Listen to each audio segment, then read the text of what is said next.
নমস্কাৰ অষ্টম দৰমহা আয়োগ সম্পৰ্কত এক গুৰুত্বপূৰ্ণ আপডেট লৈ আজিৰ এই ভিডিঅ'টো আগবঢ়াই দিছোঁ 10 ফেব্ৰুৱাৰীত অষ্টম বেতন আয়োগ গঠনক লৈ বৈঠক অনুষ্ঠিত হৈছিল national council of staff side বা NCJCM আৰু DOPTৰ সচিবৰ অধ্যক্ষতাত আৰু স্থায়ী কমিটিৰ ষ্টাফ সাইট কৰ্মী আৰু প্ৰশিক্ষণ বিভাগ JCM ষ্টাফ সাইট সচিব তথা অল ইণ্ডিয়া ৰেলৱেমেন্স ফেডাৰেশ্যনৰ শিৱগোপাল মিশ্ৰই এই প্ৰসংগত তেওঁ প্ৰস্তাৱ ৰাখে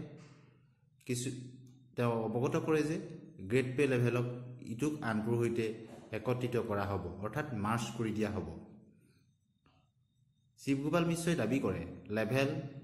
2ৰ সৈতে লেভেল 1ক একত্ৰিত কৰা উচিত আনহাতে লেভেল 4ৰ সৈতে লেভেল 3ক একত্ৰিত কৰা উচিত লগতে লেভেল 6ৰ সৈতে লেভেল 5ক একত্ৰিত কৰা উচিত ইয়াৰ ফলত লেভেল 1 লেভেল 3 লেভেল 5ৰ আওতাত বেতন লাভ কৰা চৰকাৰী কৰ্মচাৰীসকলে বেতন বৃদ্ধিৰ মাজতে অধিক টকা লাভ কৰিব আনহাতে ইয়াৰ পূৰ্বে শিৱগোপাল মিশ্ৰই দাবী কৰিছিল এইবাৰ 2.86 ফিটমেন্ট ফেক্টৰত বেতন বৃদ্ধি পোৱাটো উচিত 2.86 ফিটমেন্ট ফেক্টৰৰ সপোন হয়তো পূৰণ নহ'ব পাৰে চৰকাৰী কৰ্মচাৰী ইয়াক লৈ 10 ফেব্ৰুৱাৰী বৈঠকৰ পূৰ্বে মুখ খুলিলে national council of consultative machinery staff সাইটৰ নেতা N ৰাঘৱাই তেওঁ কয় যে চৰকাৰী কৰ্মচাৰীৰ ন্যূনতম বেতন বৃদ্ধিৰ বাবে তেওঁলোকে 2 ফিটমেন্ট ফেক্টৰ আশা কৰিছে অৰ্থাৎ 2তকৈ যাতে কম নহয় উল্লেখযোগ্য যে বেতন সংশোধন ফিটমেন্ট ফেক্টৰৰ ওপৰত নিৰ্ভৰ কৰে যিটো বৰ্তমান মূল বেতনৰ বাবে প্ৰয়োগ কৰা এক গুণক উদাহৰণস্বৰূপে সপ্তম বেতন আয়োগৰ ফিটমেন্ট ফেক্টৰ আছিল 2.58 যাৰ ফলত